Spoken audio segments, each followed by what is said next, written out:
नमस्कार. मराठी इन्फॉर्मेशनमध्ये आपले स्वागत आहे. जर तुम्ही रेशन कार्डची के-वाय-सी केली नाही, तर तुमचे धान्य बंद होऊ शकते. त्यामुळे के-वाय-सी करणे खूप महत्त्वाचे आहे. या व्हिडिओमधून तुमची के-वाय-सी झाली आहे की नाही, तुमच्या मोबाईलमधून कसे चेक करायचे ते पाहणार आहोत. व्हिडिओ नक्की शेवटपर्यंत बघा. चॅनलवर तुम्ही पहिल्यांदा आले असाल तर चॅनेलला सबस्क्राईब करून ठेवा.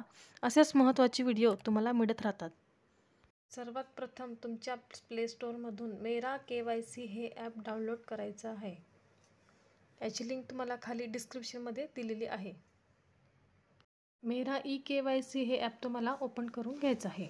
ॲप ओपन केल्यानंतर तुम्हाला थोडं इथं थांबायचं आहे. पुढे तुम्हाला आपलं स्टेट विचारलं आहे. स्टेट आपलं तुम्ही महाराष्ट्र सिलेक्ट करायचं आहे. महाराष्ट्र सिलेक्ट केल्यानंतर तुम्हाला व्हेरीफाय लोकेशनवर क्लिक करायचं आहे. व्हेरीफाय लोकेशन क्लिक करून तुम्हाला ज्या व्यक्तीचं तुम्हाला के-वाय-सी स्टेटस चेक करायचं आहे त्या व्यक्तीचा तुम्हाला इथं आधार क्रमांक टाकायचा आहे. आधार क्रमांक टाकायचा आहे. त्यानंतर जनरेट ओ-टी-पीवर आपल्याला क्लिक करायचं आहे. जनरेट ओ-टी-पीवर क्लिक झाल्यानंतर आपल्याला आधार कार्डला जो नंबर लिंक असेल त्या नंबर तुम्हाला एक ओ-टी-पी येणार आहे. तो ओ-टी-पी तुम्हाला वरती टाकायचा आहे आणि खाली कॅप्चा कोड तुम्हाला टाकायचा आहे. कॅप्चा कोड टाकल्यानंतर तुम्हाला सबमिट ऑप्शनवर क्लिक करून पुढे तुमची अशी माहिती येणार आहे.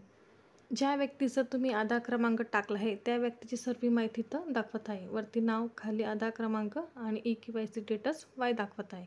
वाय जर असेल तर तुमची के-वाय-सी झालेली आहे आणि जर वाय नसेल तर तुमची के-वाय-सी झालेली नसणार.